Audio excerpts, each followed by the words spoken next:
Dice Indira: gloria a nuestro Padre Eterno, porque estoy aprendiendo por fin que soy verdaderamente parte de un solo pueblo Israel y que la iglesia que siempre se me ha inculcado es verdaderamente Israel. Sí, les voy a dar un pasaje para que quede claro esto. Israel es la iglesia. O sea, lo que significa la palabra eclesía en griego es congregación de sacados fuera. Entonces, aquellos que fuimos sacados de entre las naciones, ¿para dónde? Estamos siendo incluidos en el pueblo de Dios.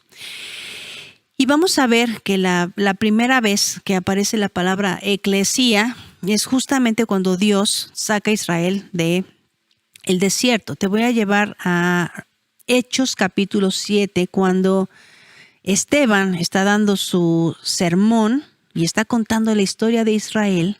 Él va a hacer mención de la congregación en el desierto y vas a ver qué palabra usa ahí en griego, para que te des cuenta que para los discípulos no había una cosa separada, una institución o una organización separada del pueblo de Dios. Para ellos la iglesia era Israel y todos aquellos que se estaban congregando al pueblo de Dios.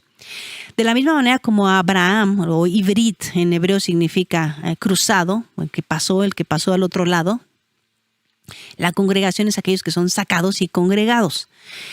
Entonces, Esteban se está defendiendo y empieza a contar la historia desde Abraham, ¿no? Y dice en el versículo 2: varones, hermanos y padres, oíd, el Dios de la gloria apareció a nuestro padre Abraham estando en Mesopotamia antes que morase en Harán. Y entonces va a contar la historia de Abraham y de su descendencia y todo lo que hemos estado platicando. Y finalmente dice en el versículo 38: este es aquel Moisés que estuvo en la congregación en el desierto con el ángel que le hablaba en el monte Sinaí y con nuestros padres y que recibió palabras de vida que darnos. ¿Por qué el traductor puso aquí congregación? Te vas a dar cuenta que en algunos lugares va a ser traducido como iglesia y en otros lugares como congregación. ¿Por qué? Porque la realidad es que los traductores traían su agenda. Alguien por ahí usa la frase, creo que es el hermano José Sánchez que usa la frase del Ministerio Descubre la Biblia, que dice: aquí hay monje encerrado, cuando habla acerca de el problema en las traducciones, ¿no? Aquí hay monje encerrado en este versículo de 38.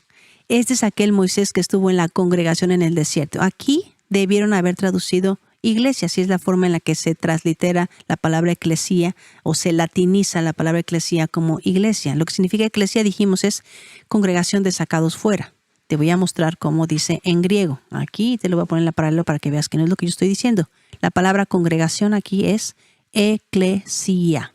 Eclesía es un compuesto de ek, fuera, llamar fuera. Entonces, la congregación de los llamados fuera. Israel fue llamado fuera de Egipto. Todos nosotros somos llamados a salir fuera de Babilonia, de entre las naciones, para unirnos al pueblo del Señor. Entonces, el argumento de Esteban es clarísimo. Israel es la eclesía. ¿Dónde nació la eclesía? En el Sinaí.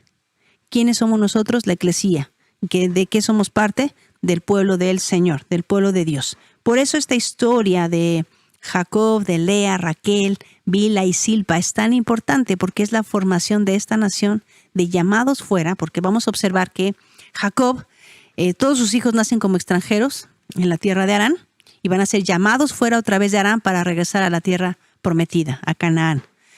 Entonces, este es el patrón bíblico del pueblo de Dios, aquellos que son llamados fuera para congregarse en esta tierra que le prometió Dios a Abraham, Isaac y Jacob. Sí.